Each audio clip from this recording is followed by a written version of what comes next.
쿵쿵 울릴게 Do what? It's only for the love Because we solid We make it shine We own it 봄나잖아 여기는 식지를 않지 Where the temperature is rising 이거를 벗어나고 싶진 않지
Arirang TV is conducting an overseas TV viewer survey to provide you with a better global broadcast service.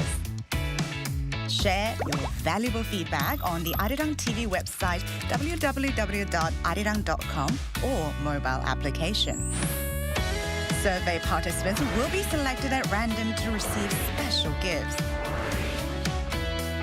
2025 Arirang Overseas TV Viewers Survey. We look forward to hearing from you. The Korean wave is drawing more fans from all over the world. Local consumer prices continue to hover at the 2% since rate in April. Turning to robots to allow the visually impaired the chance to better indulge in cultural experiences. Like the number of hybrid cars are registered in South Korea has surpassed 2 million with this locally developed Yuri rocket.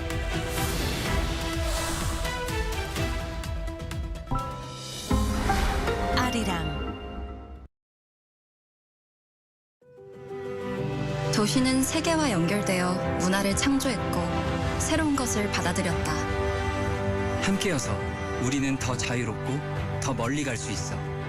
닫힌 문이 아니라 열린 질문으로 나에게 에이펙은 자유, 융합, 국제성, 다양성, 포용, 개발 신라의 정신이 에이펙 2025로 이어집니다.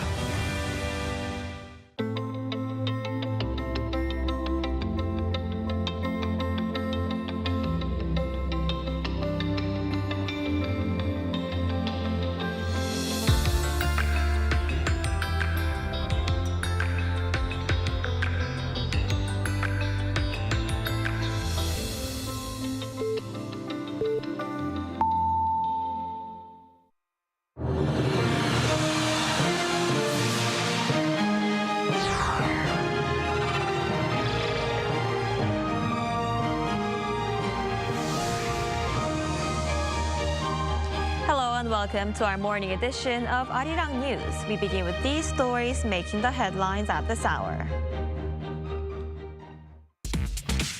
U.S. President Donald Trump says he'll meet with Russian President Vladimir Putin before pursuing a three-way meeting with Ukrainian President Volodymyr Zelensky.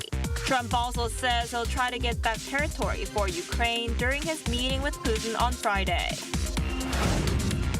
Washington and Beijing agreed to pause tariff hikes on each other's goods for another 90 days, preventing a tariff surge on the world's two largest economies.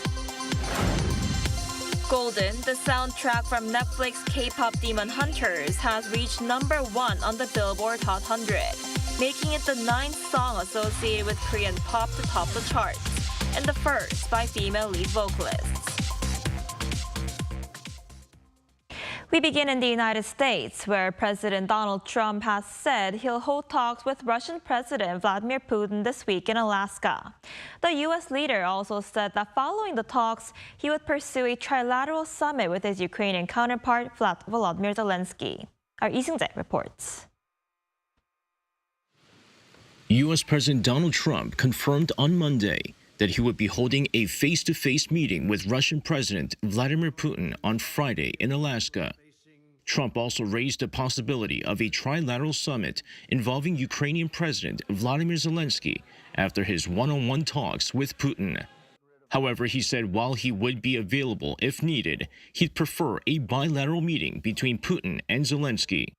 While leaving open the possibility of a trilateral summit, President Trump stated that he would first hear Putin's thoughts and potentially share the details of the meeting with President Zelensky, the EU, and NATO leaders. I'm going to meet with President Putin, and we're going to see what he has in mind. And if it's a fair deal, I'll reveal it to the European Union leaders and to the NATO leaders, and also to President Zelensky. I think out of respect, I'll call him first, and then I'll call them after. Meanwhile, during a press conference at the White House on Monday, Trump said he'll try to get some territory back for Ukraine during his meeting with Putin on Friday. Trump stressed that Russia has occupied a big portion of Ukraine. The U.S. leader raised the possibility that both Russia and Ukraine would need to make some territorial concessions in order to work out a peace deal, saying that there could be some swapping changes in land. However, Zelensky on Saturday shot down any chance of Ukraine giving up territory captured by Russia in the ongoing war. In a video posted on X, Zelensky said that Ukrainians will not give their land to the occupier, adding that his country will not reward Russia for what it has perpetrated. Lee Jae, Arirang News. And the U.S. leader is also delaying a planned hike in tariffs on Chinese goods by another 90 days, extending the deadline to November. He also says tariffs will not be placed on imported gold bars, leading to fall in gold prices. Our Lee Jae reports.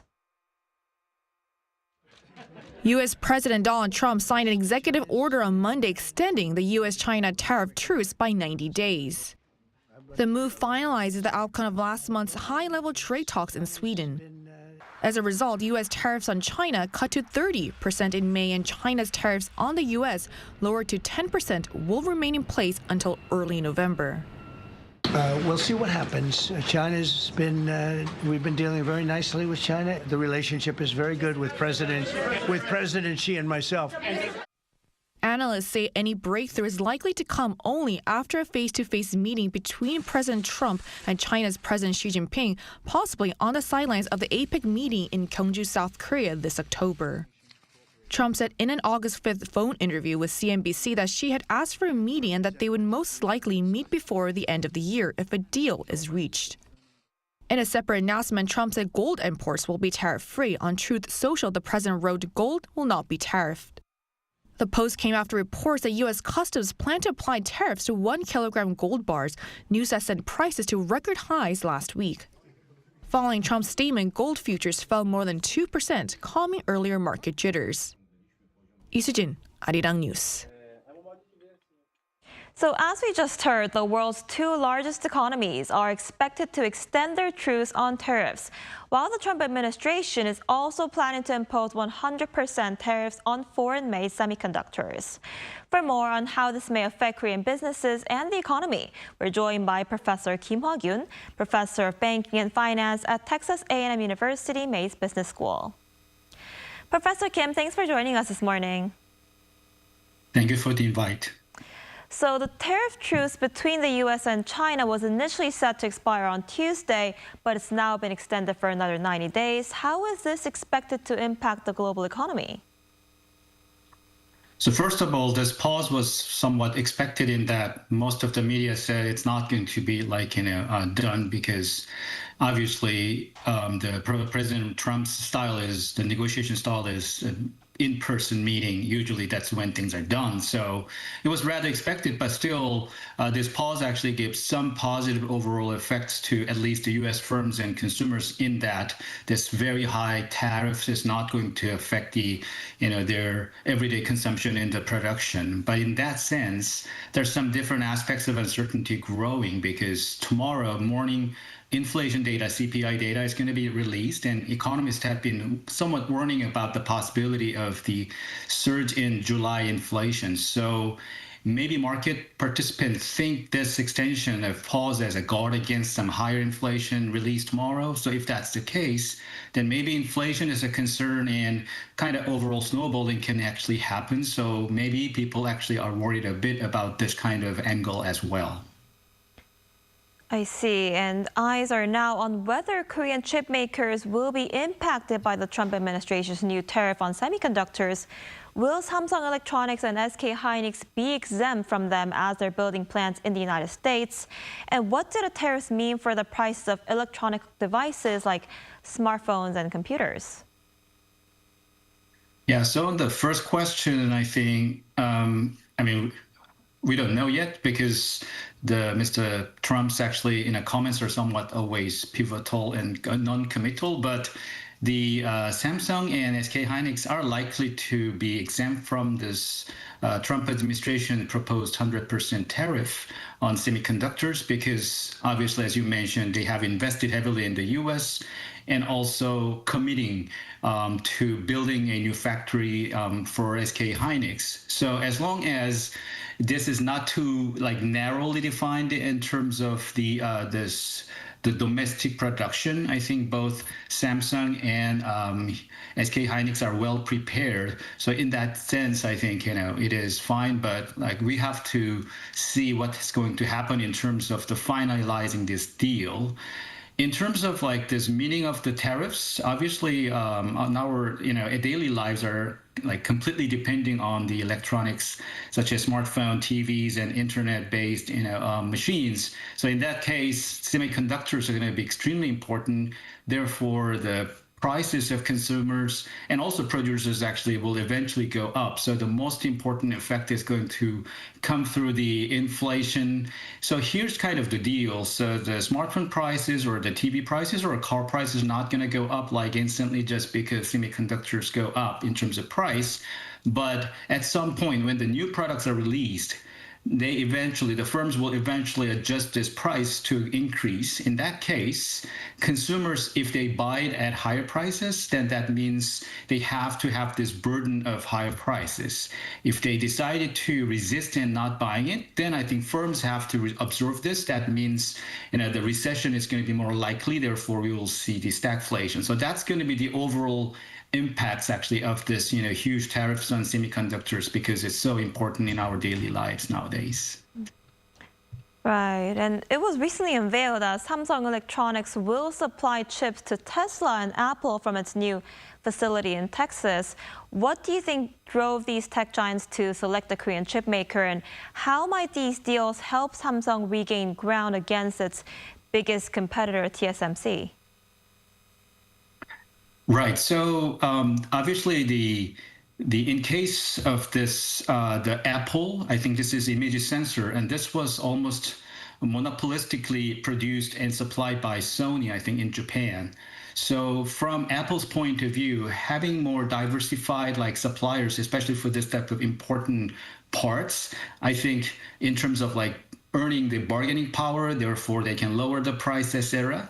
Definitely just using Samsung into this ball game, I think it's going to be very important for their own perspective. At the same time, because of the tariffs, semiconductor part being exempt is going to be heavily dependent on the domestic production, and Samsung already has started and has this Taylor factory, I think. So this is going to be definitely helpful for Apple. For Samsung, obviously, a perennial second place of this foundry business compared to TSMC. So clearly, it's a small step, but I think it's going to be a very important step for the Samsung to regain ground.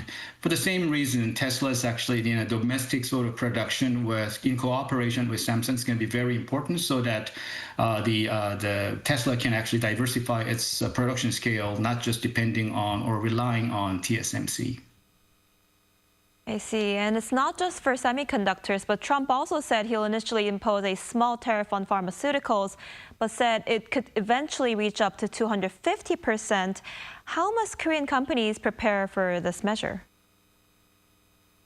Yeah, so I think this one's probably going to have more step up, increase in tariffs. So hopefully Korean companies actually have time to cope with this type of the tariff increases. I believe the big pharmaceutical companies like AstraZeneca or these Roche, they do have the U.S. facilities to produce. So I think hopefully the Korean pharmaceutical companies, SK Bio or Samsung Bio, actually have room to do this. Of course, that's an eventual increase in cost, but to cope with this kind of things, having more diversified the production facility is going to be a good deal.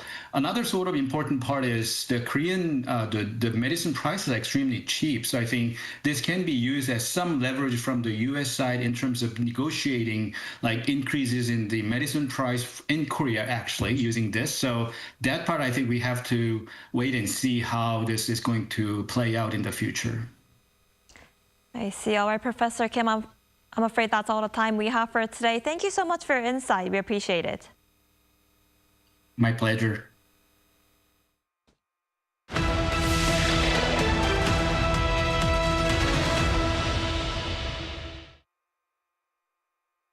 With the tariff deal now behind them, the leaders of South Korea and the U.S. are looking ahead to what could be their first ever summit within this month, which would reshape the two countries' security alliance, says Victor Cha, the Korea chair at the Center for Strategic and International Studies. Our Kim Jung-sil reports.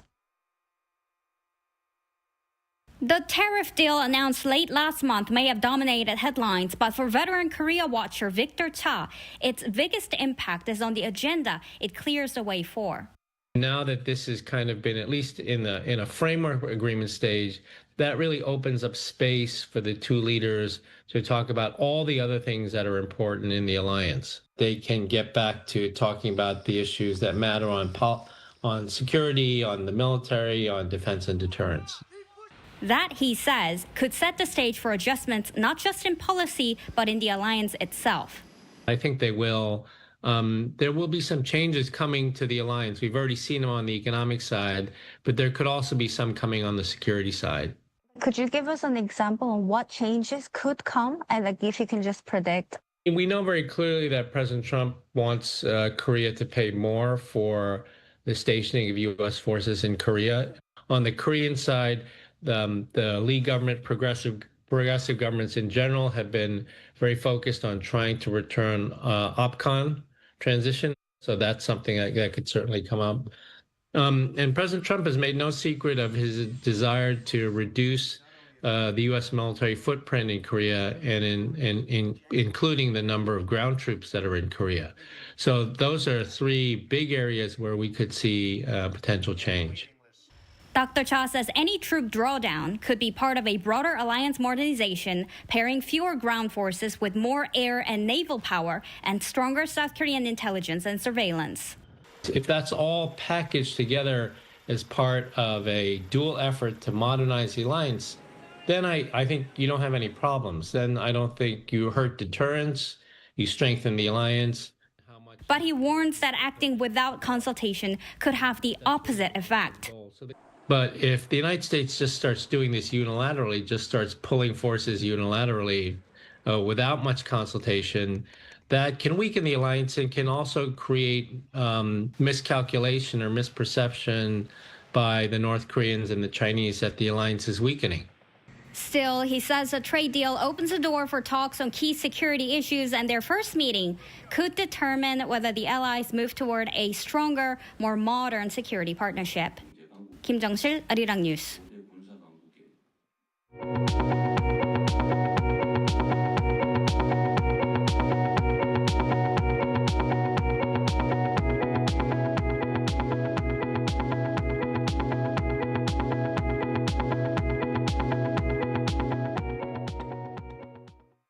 On the local front, South Korean President Lee Jae Myung has issued his Liberation Day special pardons.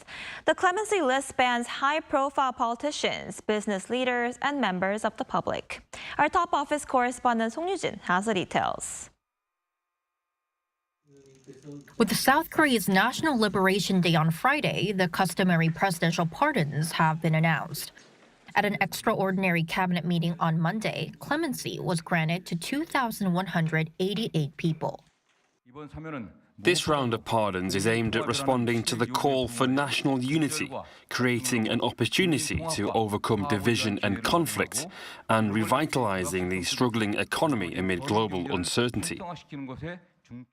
At the center of attention is Cho Guk, former head of the minor Rebuilding Korea Party. Cho, who served as Justice Minister and senior presidential aide to former President Moon Jae-in, has been serving a 2-year prison term since last December for academic fraud involving his children and unlawfully interfering with a government-led corruption inspection. The Rebuilding Korea Party is an opposition party, and Cho Guk is not a close associate of President Lee. In fact, he's among those whose pardons were widely requested by figures from various political and religious circles. Pardoned with the restoration of rights, Cho can run for public office again, with the speculation that he may enter the 2026 local elections. Also among the 27 pardoned politicians is former lawmaker Yoon Mi-hyang, convicted of embezzling funds from a civic group supporting Korean wartime sex slaves known as comfort women. The main opposition People Power Party blasted the pardons as a, quote, reward for regime change. The pardons this time also aim to boost people's livelihoods. We expect pardons for key business leaders to help create jobs and drive dynamic growth, while clemency for small business owners and self-employed workers will support stability and recovery in the local economy. Notable names include former SK Network's chairman and CEO Choi Shin-won. Others include those who were sent to labor facilities for failing to pay court-imposed fines, as well as taxi and bus drivers. The first round of pardons under the new administration will take effect this Friday. Song Yujin, Arirang News. A Seoul court is holding a hearing today on whether to arrest former First Lady Kim Keon Hee, the wife of former President Yoon Suk-yeol. She faces allegations of stock manipulation, interference in party nominations, which she denies. Prosecutors argue that there's a high risk she will destroy evidence. A decision could come as early as tonight, and if granted, it would mark the first time in the country's history that a former president and first lady are detained at the same time.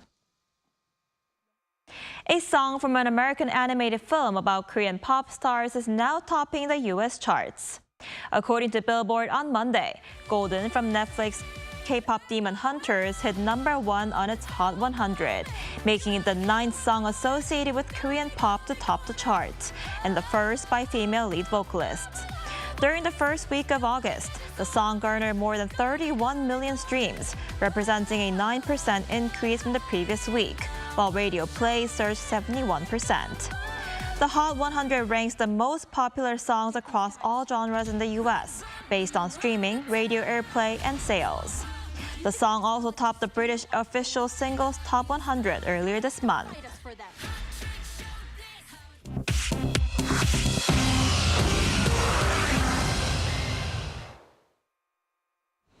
Good morning, I'm Choi Ji-hee, and this is The World Now.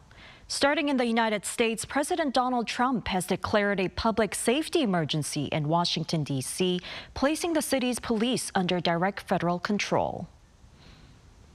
At a White House press conference on Monday, President Trump also announced the deployment of 800 National Guard troops. Trump stated the move was to reestablish law, order, and public safety in the Capitol. He referenced the emergency powers granted by the D.C. Home Rule Act, which allow him to federalize the Metropolitan Police Department, bypassing elected city leaders. Attorney General Pam Bondi was appointed to oversee the federalized police force. National Guard troops are expected to arrive by the end of the week, with between 100 and 200 deployed at any given time to assist the police. D.C. Mayor Muriel Bowser described the president's actions as unsettling and unprecedented, asserting that the city is not experiencing a crime surge and that violent crime is at a 30-year low. The United Nations has strongly condemned a targeted Israeli airstrike that killed 5 Al Jazeera journalists in Gaza on Sunday, calling it a serious breach of international law. UN Secretary General Antonio Guterres condemned the killing and demanded an independent and impartial investigation into the incident, according to his spokesperson on Monday. Al Jazeera labeled the attack a blatant and premeditated assault on press freedom, asserting that it aimed to silence those documenting the impending occupation of Gaza. The U.S.-based Committee to Protect Journalists urged accountability and denounced Israel's repeated claims of Hamas affiliation as justification for targeting journalists. According to reports, at least 242 journalists have been killed in Gaza since the war began. Australia's Prime Minister Anthony Albanese said on Monday that Australia will formally recognize a Palestinian state at the upcoming UN General Assembly in September, aligning with similar commitments from France, the UK, and Canada. The decision is conditional on key assurances from the Palestinian Authority, including excluding Hamas from any governing role, demilitarizing Gaza, and holding democratic elections. Meanwhile, New Zealand's foreign minister said his country was also considering recognizing Palestinian statehood and would make a formal decision in September. Finally, in China, a robot band comprised of 5 autonomous humanoid robot musicians will debut at the opening ceremony of the World Humanoid Robot Games in Beijing on Thursday. The ensemble, engineered by Hefei Panxi Technology, will include a keyboardist, lead guitarist, drummer, bassist, and rhythm guitarist, and will use a shared computing system that processes musical scores in real time to coordinate movements. Engineers have upgraded pneumatic joints with faster motor-driven ones to handle quicker rhythms during their performance, which will feature traditional folk songs.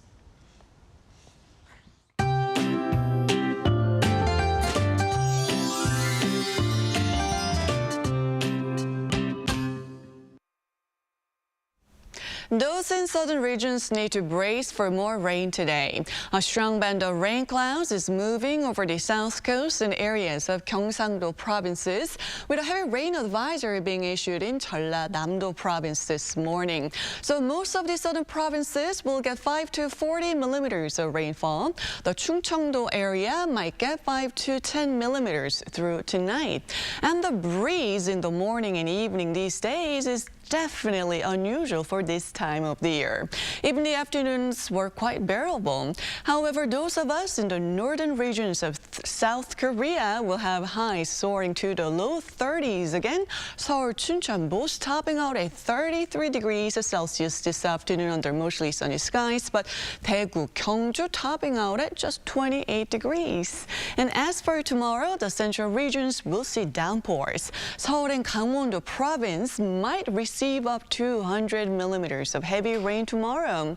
The rain looks like it will continue in the capital area through Liberation Day morning. However, the heat looks to get strong again this weekend. Take care.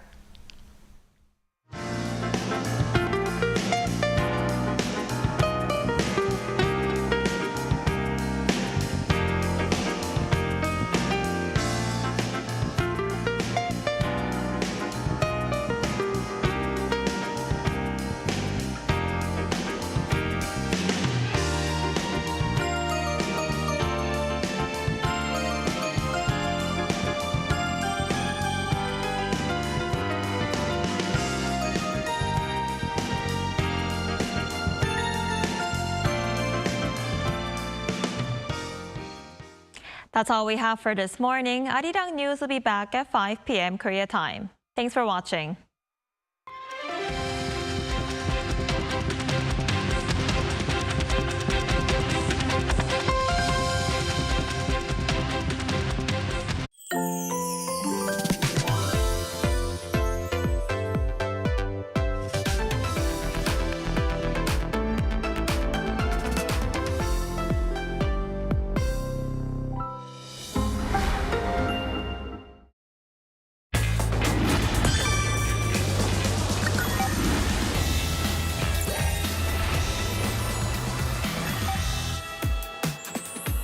country where traditional and modern cultures coexist.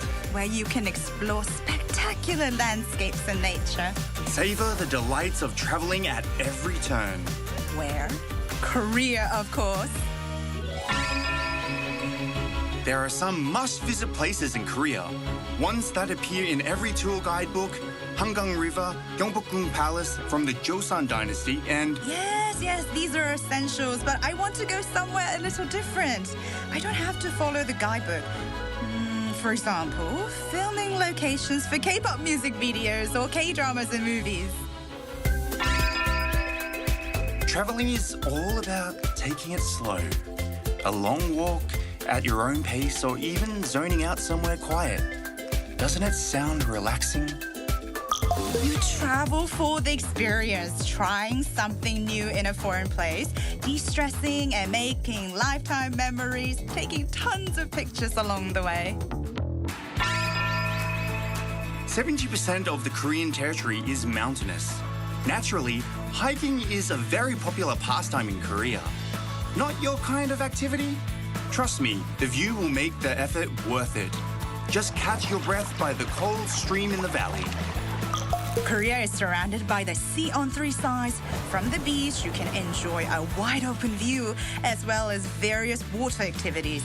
But the riverside is great too. There's plenty to see and do. If you're in Korea, you can't miss the night view full of dazzling lights. Yes, even the same place can have a totally different vibe at night. Want to make unforgettable memories? How about traveling to all corners of Korea? Join us next time to explore more about Korean culture.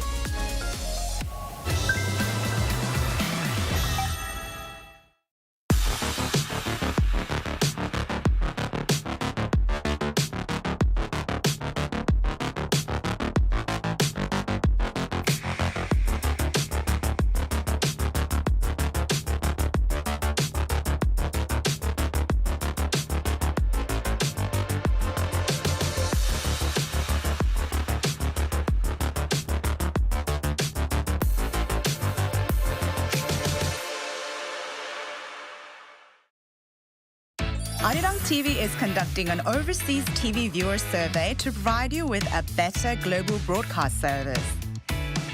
Share your valuable feedback on the Arirang TV website www.arirang.com or mobile application. Survey participants will be selected at random to receive special gifts. 2025 Arirang Overseas TV Viewer Survey. We look forward to hearing from you.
Held its first debate over the weekend. The economy is expected to expand 2.5% this year. Boosting Korea's ties with its global partners on the sidelines of the Status UN summit.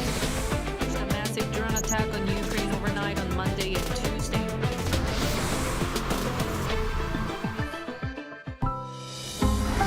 Arirang.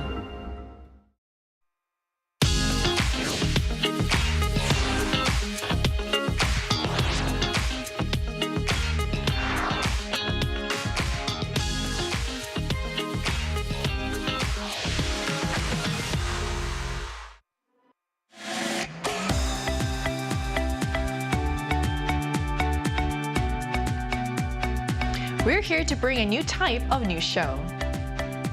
New insights, new styles, and new topics every day. We are News Generation. Bringing news just for you. It's Tuesday, August 12th here in Seoul. I'm Lee Soo-jin, and this is News Generation. Joining us today is Cheska Tae-ho. Happy Tuesday, everyone! Happy Tuesday! Also, Wonbi's with us today. Good morning. Good morning. And both are here to speak on behalf of people in their 20s and 30s. So it's Tuesday, which means we're going to begin with our keyword news, where we look at a story that has been gaining traction over the past 24 hours. And today's keyword is SOON. With less than 60 days to go until this year's Chuseok holiday, people in Korea are already making plans to make the most of what's being called a 10-day golden holiday. According to travel booking platform Skyscanner on Monday, the keyword for Korean travelers' Chuseok holiday plans is SOON. So S stands for short haul, meaning travelers are leaning toward nearby destinations such as Japan and Southeast Asia. The first O is for optional, reflecting a preference for flexible trip lengths. So rather than spending the entire break traveling, many plan to leave time to rest before returning to work. The second O stands for optimistic, meaning travelers are willing to allocate a bigger budget than usual.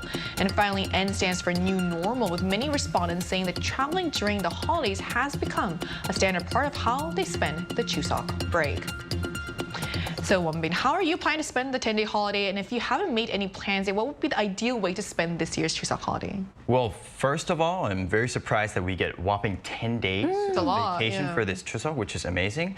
However, unfortunately for freelancers like me, it's very difficult for us to recognize this long official holiday as an actual holiday because we don't have any specific working days or working hours. You know, when we're working, and when we're not working, regardless of the day or if it's a weekend. However, I do think that most of my students or clients will request for a break during this Chuseok due to this SOON soon trend that you just mentioned. So if to introduce my ideal holiday, it would be to go on like this nice, beautiful cruise trip, maybe even domestic one or somewhere in the Caribbean. I've heard that they actually don't have any Wi-Fi on the cruise, which is very hard to find nowadays, but it's, you know, I think it'll be nice to get disconnected from the world for once and just enjoy the calmness. And for the viewers, there are also actually some cruises that depart from Korea. So if there are any Koreans who are willing to travel on a cruise ship in Korea, that would be very convenient as well. Just out of curiosity, is there a reason why you prefer to travel by cruise instead of a plane? Yeah, so for example, it depends on the destination, but actually there are some cases where it would be more convenient to take a cruise to travel multiple cities or countries in one trip. And also, I thought very concisely, I thought it would be cruise was something where seniors or people who retired would go on there for like 6 months or 1 year. But when I did some research, I realized that there are actually some shorter, exciting trips where a lot of young people and families can enjoy as well. So there are many options actually. So what about you, Cheska? I was just like Wonbin. I can't believe we actually get 10 days. I think that's quite exciting. But ideally, I would love to travel and jump on the soon trends. But given my past experience, I actually live alone in Korea and my families all live abroad. So Chuseok to me was a time that I could spend completely by myself in Seoul. And I actually noticed it's quite gloriously peaceful. Yes. Because everybody, as we saw in the soon trend, as the new normal, they want to travel outside of the country during this Chuseok break. There are lots of freedom. I can bike freely, I can walk freely. There's absolutely no traffic and no people on the street. So while the Seoulers are out there enjoying their 10-day break, I will protect the city and keep it safe until they come back. That's actually really smart. I feel like it's a great opportunity, like you said, to enjoy time alone in Seoul, which is usually very reverse psychology. Yes, exactly. The delicious emptiness of the city is just amazing. Yeah. So whether it's a short haul getaway, a longer trip with plenty of rest, or simply enjoying time at home, it looks like everyone is already gearing up to make the most of this year's Chuseok in true SOON or soon style. And that concludes our keyword news for this Tuesday.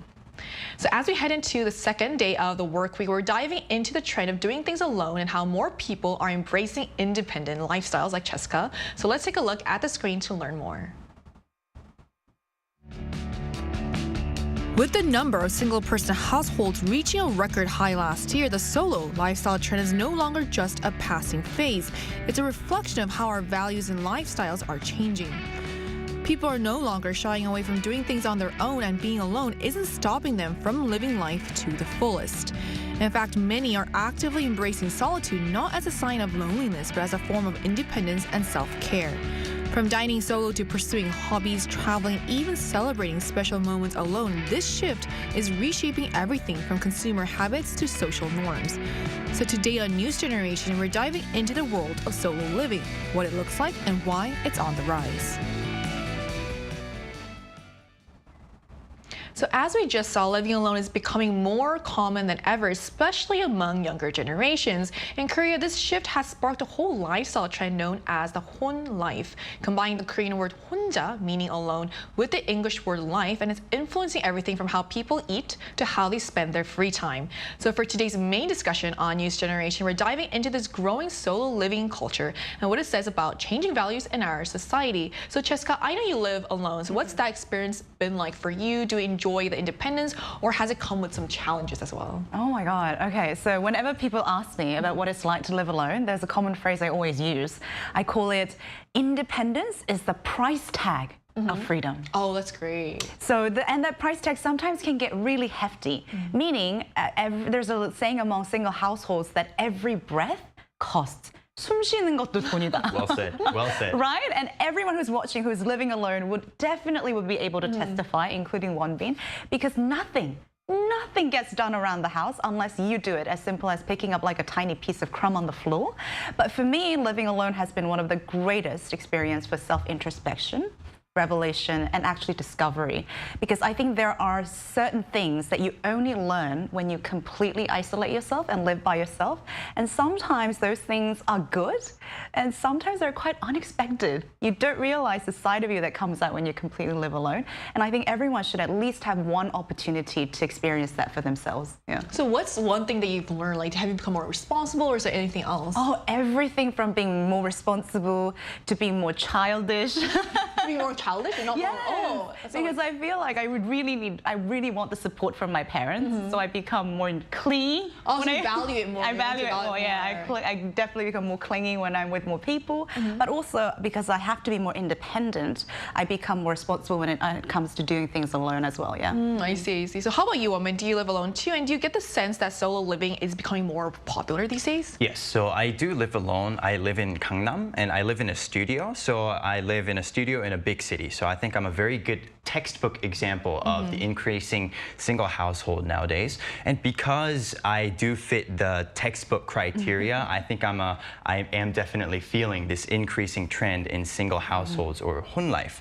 One of the reasons would be urbanization. Urbanization is definitely a big global factor for this trend, as you know, it encourages younger individuals to move out from their family and move to the city, and expensive rent fees in the city makes it very difficult for us to find a very big, large space to live if we're not married. And on top of that, if we look at a reason specifically in Korea, I think that individualism is growing more among the MZ generation. And as we all know, individualism includes this strong desire to have a separated, detached, private space that goes beyond your own room in your house. So it is definitely an increasing trend, and I do feel it a lot. Right. So solo living, like you mentioned, is definitely on the rise, especially in big cities, like you said. And along with that, we're seeing an entire culture kind of evolve and build around it. So Cheska, have you seen any or noticed any interesting trends or habits that are part of this solo living lifestyle? Yeah, absolutely. As we mentioned before, but also according to Statistics Korea, as of 2024, single-person households make up almost 40% of all households, which is, I think, the largest share on record. And as more people live alone, the so-called 혼놀 trend, which means enjoying leisure activities alone, is also on the rise. And in fact, the pandemic, I think, also played a pretty big part, as more members of the MZ generation really got used to either going to cafes, watching movies, and literally doing things that make them happy quite alone. And this social phenomenon is reflected in some restaurants and cafes that actually started to accommodate for these kind of people by placing these big plushies in opposing seats. I even saw a lot of mirrors plastered on the wall and single-person sitting or bar-style tables that are becoming much more common. And as someone who definitely enjoys these 혼놀, like a alone activity, I actually personally enjoy all of these accommodations, because I know Wonbin reacted when I say we have mirrors on the other side of I can't imagine what that would be like. You guys don't understand. It's so nice to see yourself when you actually enjoy seeing yourself eat. I feel like I would be like, I need to stop eating. Like, this is not the vibe. Like, I'm not the best looking when I'm eating. You know what I mean? So you'd be like, I'm actually eating that. Like, why can't I stop? Like, do I need to stop? But, it makes you feel like you're not completely alone, and it's almost like you get to spend the time with yourself. Stop laughing, Wonbin. Okay. How do you feel? Would you like that? Would you like to see yourself eating? I've seen where we sit in front of the window so we can see people like when you walking sit in a by, row, right? Window, no, the mirror is. I've never heard of that. I'm not sure if I would feel comfortable in that environment. I mean, that's the thing I would purposely try to avoid. But I mean, I guess you would feel less lonely. Yeah. Because you see yourself. Exactly. You feel accompanied. Yeah. By myself. Yeah. So what other trends have you noticed, Wonbin? Well, speaking of the mirror, we cannot. I can't answer this question without mentioning 혼밥 trend, which means eating alone. And this is basically because more people are living alone, more and more people are eating alone as well. And to get a better understanding for this trend, I brought statistics, so let's take a look at the stats. So we have a chart from Statistics Korea showing the percentage of people who eat alone. For context, for each category, the brightest number on the left is breakfast, and then the middle is lunch, and the right is dinner. So for people in their 20s, we can see that 59% of people eat breakfast alone, including myself, and more than 30% of people are eating lunch and dinner alone as well. The numbers are a little bit lower for 30s, coming in at 46% for breakfast and 24% and 25% for lunch and dinner, respectively. An additional fact for the viewers is that compared to 5 years ago, this is an increased rate of 6% for people in their 30s and 10% for the ones in 20s. And in my opinion, the cause of this is not because of a specific negative reason, but eating alone becomes more natural when you don't have someone to eat together regularly at your home. And eventually, when you eat alone enough, you even become comfortable having meals all by yourself. I agree. I think eating alone in the beginning, it's hard, but once you get used to it, sometimes I kind of prefer that, so I can relate to that. So eating alone is definitely one of the key parts of solo living, and in Korea, there's even something called the 혼밥 level that measures how comfortable you are eating alone in public. Cheska, have you heard of this, and what's your eating alone level? How far can you go? Is that a challenge?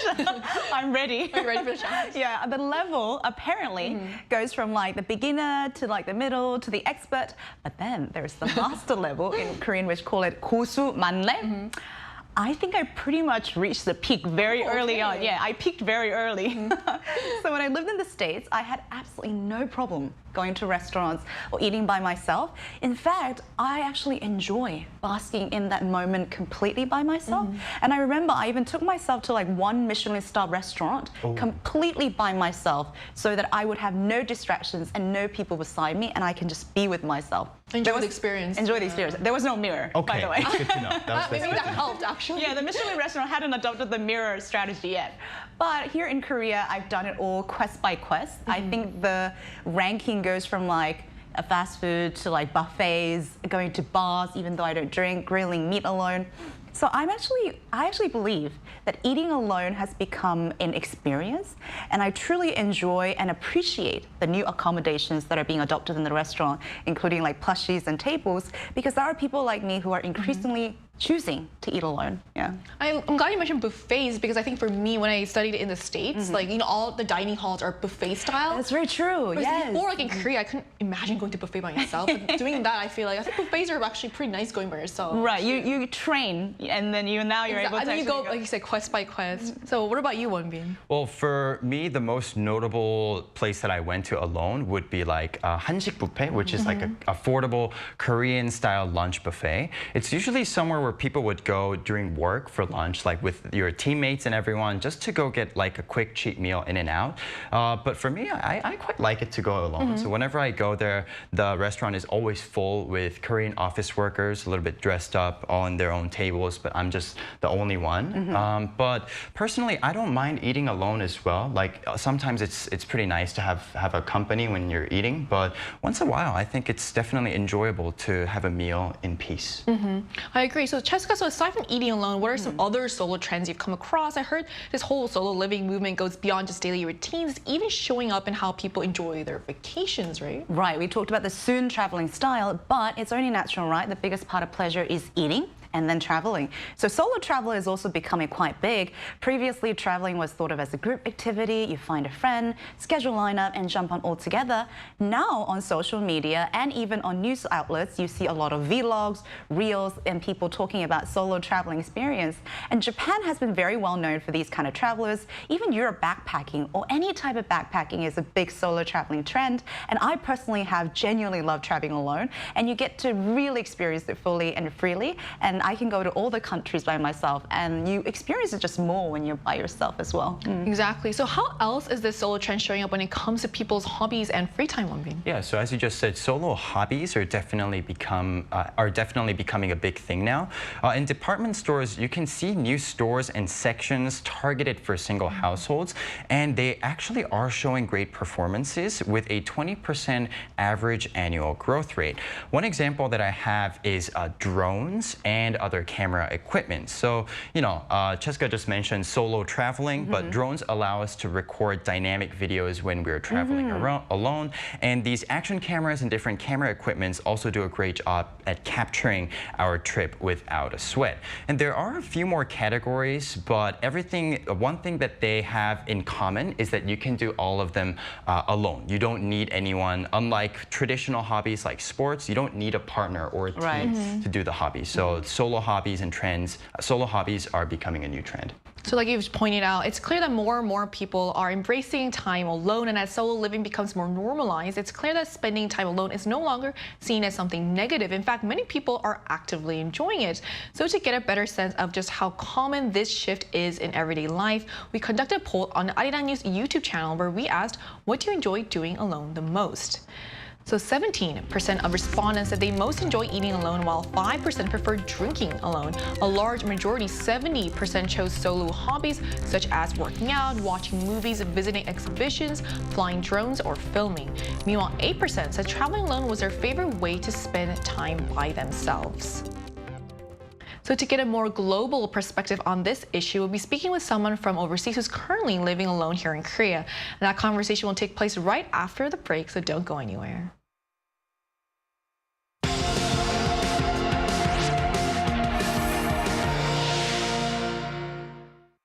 NewsGen wants to hear from you. Go to YouTube and search our channel Arirang News. Click Community and leave a comment down below. Make a new type of news with us.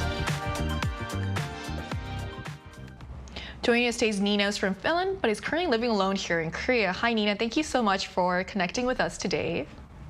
Hi, good morning. Good morning. So what are some solo living trends you're seeing in Finland, in your own country? Well, the solo living trends, they focus on housing mostly. So in Finland, it's really common for university students and young adults in general to live alone.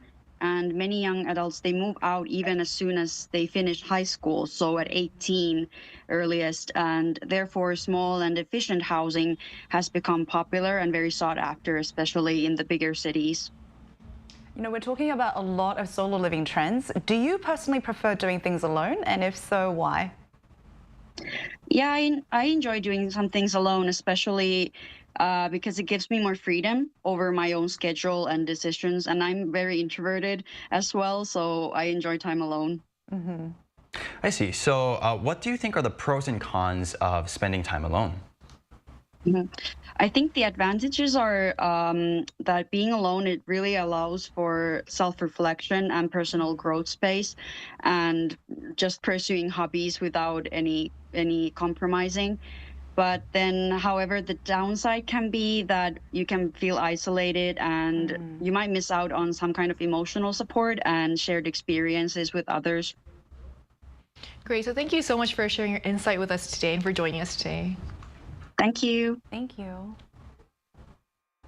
So we just heard from a young person shared her personal experience and thoughts on solo living, and it really highlights how this lifestyle is becoming more normalized. In particular, it seems like young people are embracing solo living more than any other age group, not just out of necessity, but as a conscious choice. So Cheska, why do you think this lifestyle has become so popular among younger generations today? Like, what's driving the shift? I mean, I have to mention COVID, the pandemic, because it really gave us, in a weird way, an opportunity to finally be with ourselves, completely isolated, and really spend time. But also, I think our generation definitely values this time away from the world to unplug and really plugged in solely to ourselves, because it gives us that peace of mind that we really need.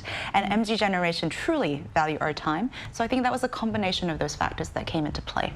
Right. So, Woman, how have people's attitudes have changed over time? Yeah. So there was a big shift in social perspective as well. In the past 10, 20 years ago, doing things alone, such as like living alone, not getting married, or like just hanging out by yourself, it was considered, regardless of being right or wrong, it was considered a little bit embarrassing or a little bit shameful sometimes, antisocial. But in 2025, more and more people have different personal preferences, and everybody respects that. And on top of that, there are many media or TV shows that portray the glorious life of living alone. So that is helping people to normalize that people are living alone as well. Right, but of course with any trend there are pros and cons. Are there any concerns that do you want to talk about, Cheska? Yeah, absolutely. I think seclusion to recharge is really important and sometimes quite necessary. But if we use seclusion to avoid or deny the reality, I think that can be the cause of many, many problems. I think we live in a society where a lot of people have to engage, and I understand that everybody has different limits and capacity of social energy, but purposely going out and meeting people and understanding empathy and social engagement, I think, is really important in our generation. So if we try to do that a little by little, I think our interpersonal skills would also increase. Yeah. I think sometimes it feels hard, but like reaching out to people first is a good way to, like you said, to keep these relationships going. Exactly. Yes. So do you have anything to add to this one? Yeah, just very briefly, one thing that I'm concerned about is the potential loss of our community. In the past, because everybody had like big families, it was very normal to neighbors to socialize, know each other, hang out during special occasions. But since individualism is kicking in and more people are enjoying the single lifestyle, it can get a little bit dangerous for us to, for people to not know each other, and that could become the new norm. So as long as we're a little bit considerate to still be connected with your neighbors and still to maintain a community, I think everything's going to be okay. But that's the one concern that I have. I'm glad you pointed that out. So as today's discussion shows, the meaning of spending time alone is changing. It's no longer something to avoid, but something many actively seek. So whether it's eating out on your own, traveling solo, or just enjoying a quiet night in, more people are finding joy in their own company. But at the same time, it's important to remember that while enjoying solitude can be empowering, maintaining emotional connections with those around us is just as vital. So making sure that people in our lives aren't feeling too lonely and regularly sharing feelings and experiences while celebrating our own independence will help keep our relationships strong and our communities healthy. So we're conducting a program survey that includes News Generation until August 17th to better meet our viewers' expectations. So please visit us at www.arirang.com or on the Arirang TV mobile app to share your valuable feedback. And by participating, you'll also have a chance to win Bluetooth earbuds and exclusive K-pop merchandise. So this brings us to the end of today's episode of News Generation, but News Gen will be back tomorrow at 10:30 a.m. Korea time. Big thanks to Cheska. Pleasure's always mine. Thank you. And Wonbin. Thank you for having me. Thank you so much for watching, and we hope you have the best day. We are News Generation.